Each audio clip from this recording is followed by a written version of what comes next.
Once there was a washerman, he had an ass. The ass had always an uncontrollable cravings for food.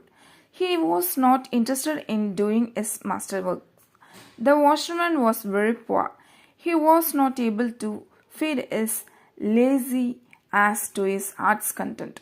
Therefore, one day he left the ass in the jungle.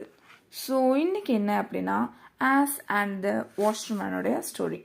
So நம்ம இதில் இருக்க as வந்து நம்ம எம்ப்ளாயியாக எடுத்துக்கலாம், வாஷ்மேன் வந்து பாஸாக எடுத்துக்கலாம். So அந்த pass வந்து ரொம்ப புவராக இருக்காங்க, எம்ப்ளாயி வந்து ஒரு அன்கன்ட்ரோலபிள் ஒரு டிசையர் அவங்களுக்கு இருக்குது.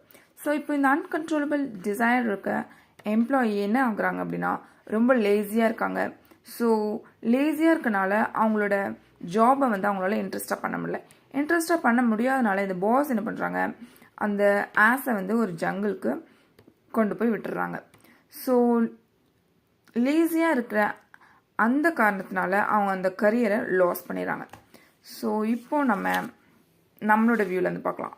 ஆஸ் டைம் பாஸ் வந்து இந்த ஆஸ் மீன்ஸ் டாங்கி, ஓகே, அந்த எம்ப்ளாயியை ஒரு வேளை எஜுகேட் பண்ணி அந்த எம்ப்ளாயிக்கு ஒரு நல்ல ஒரு எஜுகேட் பண்ணி நீ வந்து லேசினஸ்லேருந்து மீண்டு வா அப்படின்னு சொல்லி பாசிபிள் இருந்துக்குமோ, இல்லை இந்த எம்ப்ளாயாக இருந்து அந்த ஜாபை வந்து அவங்க இன்ட்ரெஸ்டாக பண்ணி அதுக்கு ஒரு ரெஸ்பான்சிபிலிட்டி எடுத்துருக்கலாமோ.